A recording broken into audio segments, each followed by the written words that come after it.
can I just say, before you watch this particular video, Mark has some words for you. We do a weekly podcast, Kermode and Mayo's Take, and these videos are just morsels taken from that podcast. And basically, him in the glasses and the hair, he reviews the films. Him in the smaller glasses and the smaller hair, he does all the big interviews. Plus a load more. So wherever you get your podcast, make sure you subscribe and make sure you download on a regular basis. It's very healthy. There's a link below. Don't forget that bit.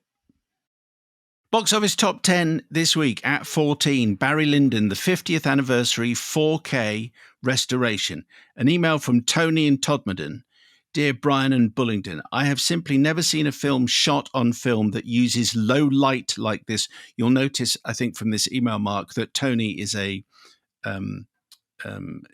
connoisseur. Natural light and sometimes even candlelight are used in conjunction with a surprisingly tall aspect ratio and absolutely immaculate production design to create a feeling of moving 18th century paintings. That may sound like an inert film, but there is a Candide-like wry humour and note-perfect performances add a surprising and delightful humanity to the rise and fall of the titular character. I mean, blimey. Yeah. Well, it's the thing about Barry Lyndon is famously Kubrick went to NASA and asked them about lenses, and he used special lenses in order to be able to shoot by candlelight. So the thing that everybody talks about with Barry Lyndon is how amazing it looks. The thing that they don't talk about is how funny it is. It is a genuinely funny film. It is a genuinely funny film. That's at 14. Number 11 is Friendship, which I thought was absolutely wince-inducing. Again, I mean that in a good way. Yes. You know, in the way that I was saying the thing. But I think it's wince-inducing, but in a good way. So I liked it very, very much. But it's so painful to watch. On our YouTube channel, someone called The Real Clank Zoka says, it's hilarious. The whole audience was in fits of laughter. It has that peep show vibe to it, and I highly recommend it. Ryan Beard says, I adored it, but I'm a bit biased because I'm a big fan of Robinson. I absolutely understand that it isn't going to be for everyone. I still think about the toad scene and laugh quite a bit. Yes. I don't know what that is. I mean, it is the toad scene is the worst trip you never had. I haven't had a trip. No, that's what I meant. Well, neither have I. Carla says, this was a very tough watch in all the right ways. If you like cringe comedy, no, I don't. This is 100% for you. Okay, there you go. Well, I think we've nicely explained who this film is for and who's going to like it and who isn't. At number 10, Sayara.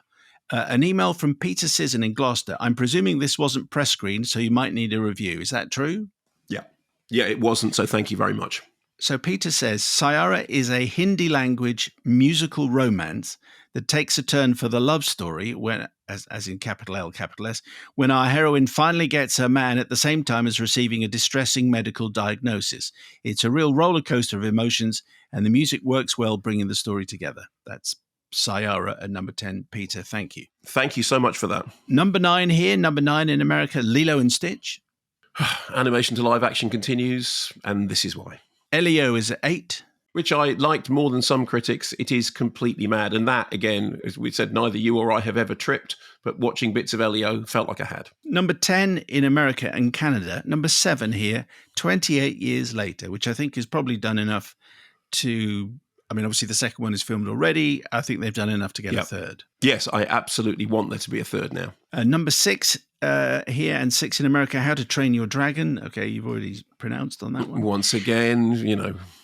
New entry at number 5, I Know What You Did Last Summer.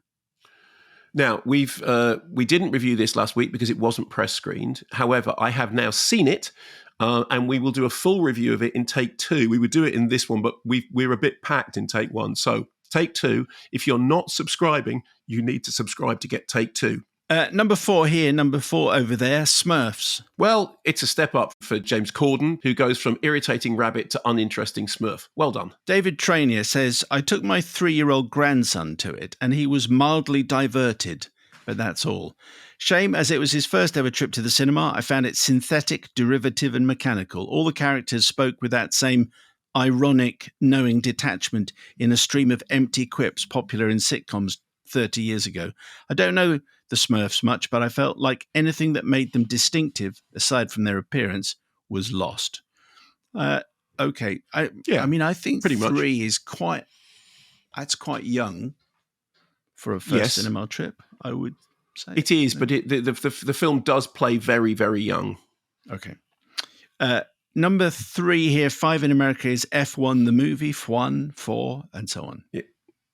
Top Gun Maverick with cars, Brad Pitt smiles and goes fast. I enjoyed it, and it's doing well. And I've heard so many people who've gone to see it and said it's rubbish, but I really liked it.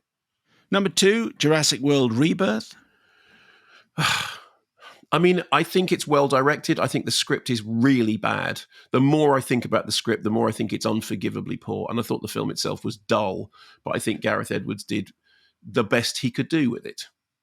Number 1 in the North Atlantic territories and also in the UK, Superman. So, no surprise, Superman straight in, faster than a speeding bullet, straight in at number 1. Colourful, upbeat, all over the shop. Makes no sense whatsoever, but has a kind of good-hearted charm to it. And yeah, no surprise at all that it's gone in at number 1. Once you've seen any of these films, do let us know your thoughts. Correspondence at kermodemayo.com.